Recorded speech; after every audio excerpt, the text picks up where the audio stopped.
Welcome, my friends, to another special episode from English Plus Podcast. This episode is all about mastering the art of small talk. Now, let me tell you in brief what we're going to cover in this episode, and next we'll jump right into it. We're going to understand what small talk is in the first segment. We're going to talk about what it is, what its purpose, common misconceptions about it, and its benefits. In the second segment, we're going to talk about some techniques for effective small talk. We're going to talk about some openers, active listening, asking questions, body language, all that. And then in the third segment, we're going to talk about some language tips and tricks, like some phrases and vocabulary, tone and pacing, and transitional phrases. Next, we're going to navigate some common challenges, like dealing with awkwardness, exiting conversations gracefully, and cultural considerations. And after that, we're going to have the best part of this episode where we practice small talk. We're going to have role-play scenarios where we have good small talks and bad small talks that work perfectly, and others that are awkward and do not actually go the way we want them to go. And in this part, we have a lot of small talks, a lot of examples, and I believe here's what you really learn about it, because you will see everything I talk about in the first 4 segments in action. So my friends, are you excited yet about today's episode? Join me as we start our journey towards mastering the art of small talk.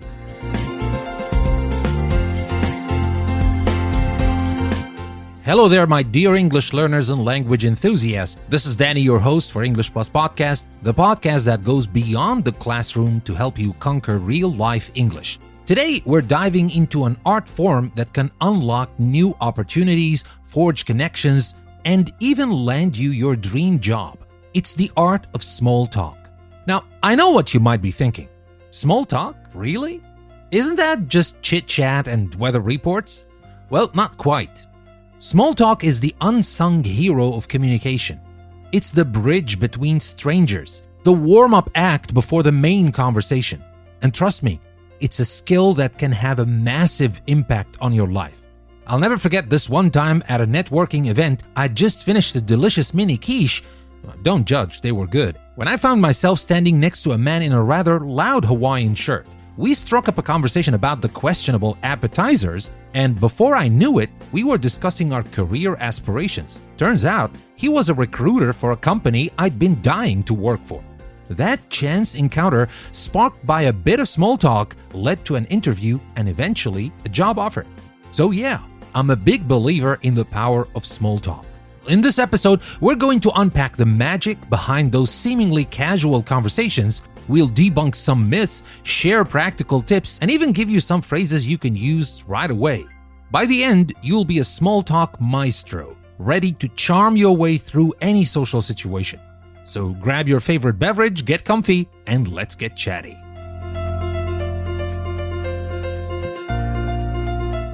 All right, let's get down to the basics. What exactly is small talk? Well, think of it as the appetizer before the main course of conversation. It's those light, informal chats we have about seemingly trivial topics, the weather, the latest Netflix show, your adorable pet hamster, etc. But don't let the name fool you.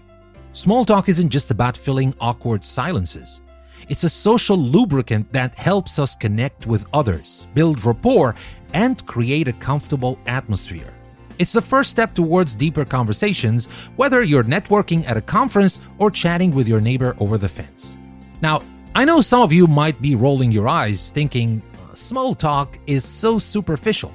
And yeah, it can be if you stick to cliches and generic questions. But done right, small talk can actually reveal a lot about a person's interests, personality, and even their values. Imagine you're at a party and you strike up a conversation with someone about their funky socks. That could lead to a discussion about their love for fashion, which could then reveal their creative side and maybe even their dream of starting their own clothing line. See? Small talk can be a gateway to deeper connections. And speaking of connections, let's talk about the benefits of small talk. Well, first of all, it can open doors in your career. Networking events, job interviews, even water cooler chats with your colleagues, these are all prime opportunities to practice your small talk skills and make a good impression. Small talk can also help you build stronger relationships with friends, family, and even romantic partners. It shows that you're interested in their lives, their thoughts, and their feelings.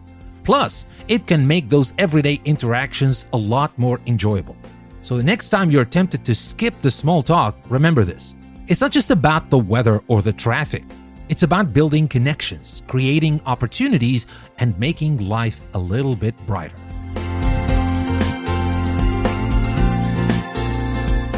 Alright, so you're ready to dive into the world of small talk. But how do you actually start a conversation? Let's talk openers. A good opener is like a friendly knock on the door. It's inviting, non-threatening, and relevant to the situation. For example, at a party, you could say something like, "The food here is amazing. Have you tried the mini tacos?" Or at a conference, you might ask, "What sessions are you most excited about?" Now, what you don't want to do is use cheesy pickup lines or overly personal questions. Nobody wants to be greeted with, "Did it hurt when you fell from heaven?" Or, "So, how much do you make?" Yikes! Don't do that. Once you've broken the ice, it's time to show you're actually interested in what the other person has to say. This is where active listening comes in. Think of it as a verbal ping-pong match. You listen, you respond, you keep the conversation flowing. Nodding your head, making eye contact, and using those encouraging "mm-hms" and "really" can go a long way. You can also paraphrase what the other person said to show you're paying attention. For example, you can say something like, "So, you're saying you're a big fan of Lebanese cuisine?" And now let's talk about questions.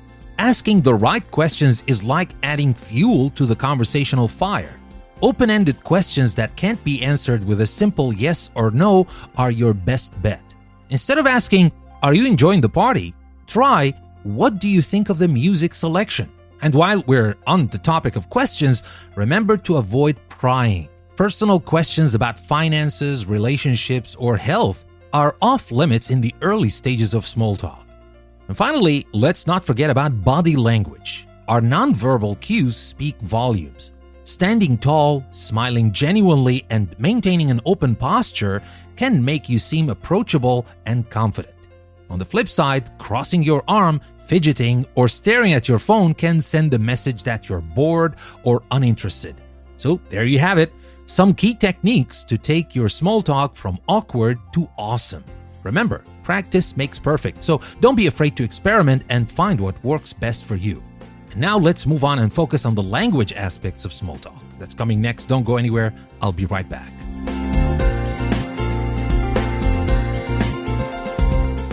Okay, we've covered the basics of starting and maintaining a conversation. Now let's spice things up with some language tips and tricks that will make you sound like a natural. First up, let's talk phrases. Think of these as your small talk toolkit.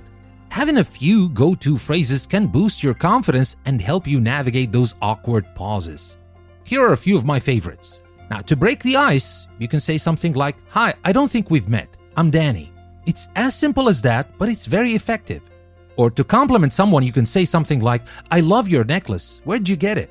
Or to find common ground, you can say, "Are you enjoying the conference so far?" And you can also express interest. For example, you can say something like, "That sounds really interesting. Tell me more." Now, of course, there are tons of other phrases you can use depending on the situation. The key is to find ones that feel natural to you. And now let's talk about tone and pacing. Have you ever talked to someone who was so loud and fast that it felt like they were yelling at you? Or someone who spoke so softly and slowly that you could barely hear them? Well, yeah, that's not ideal. The trick is to monitor the tone and pace of your conversation partner. If they're speaking excitedly, match their energy. If they're taking it slow, adjust your pace accordingly. This creates a sense of harmony and makes the conversation feel more natural. And finally, let's talk about transitions. Ever had a conversation that felt like it was jumping from one unrelated topic to another? It can be jarring, right? Well, this is where transitional phrases come in handy. Here are a few you can use. You can say something like, "Speaking of," and you can talk about the topic, of course, depending on the situation. You can use something like, "That reminds me of something," and then you talk about it. Or you can use the simple "by the way" to introduce a different topic that is kind of related to what you're talking about. Or you can say something like, "On a different note." These phrases act like bridges, smoothly connecting different parts of the conversation and making it feel more cohesive. So remember, it's not just what you say, but how you say it. Now use those phrases, match that tone and pace, and transition smoothly between topics, and you'll be a small talk pro in no time. But of course, I know small talk has some tricky aspects, and that's what we're going to talk about next, how to address some of the trickier aspects of small talk. Don't go anywhere, I'll be right back to talk about that.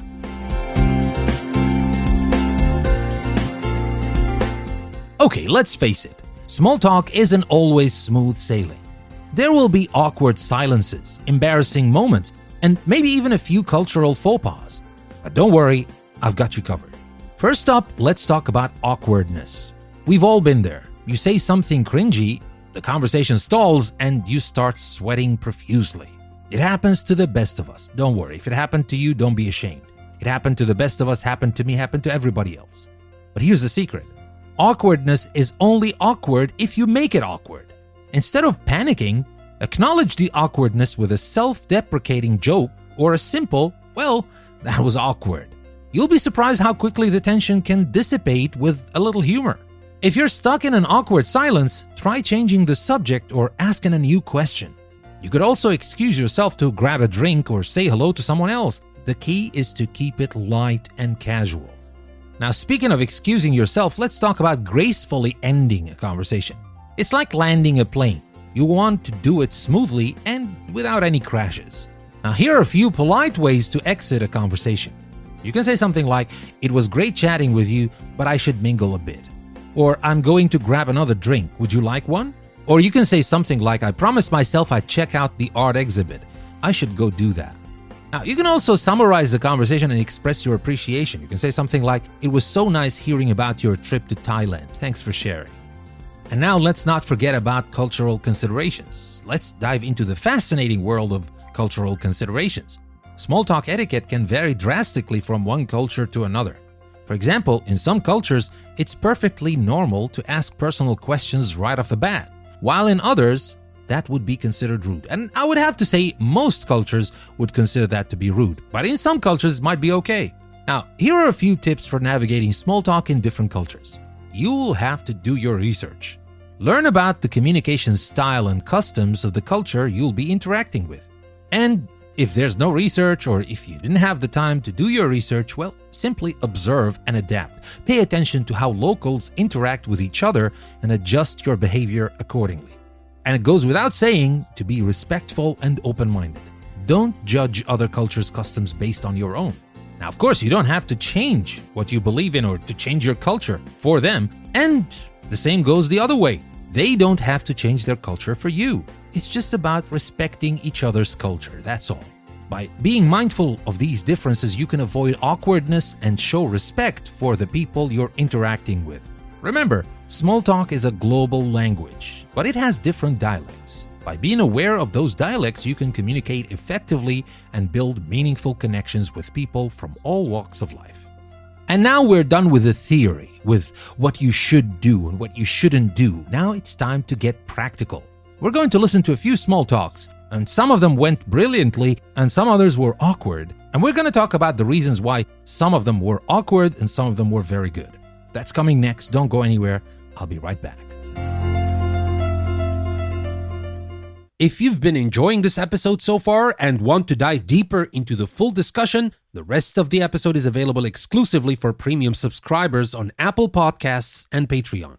By subscribing, you'll not only unlock this entire episode, but also get access to tons of premium content that will help you level up your English, expand your knowledge, and fuel your inspiration. So if you're ready to keep learning and explore the full conversation, head over to Apple Podcasts or Patreon and become a premium subscriber today. Don't miss out on the extra insights and valuable content that's waiting for you.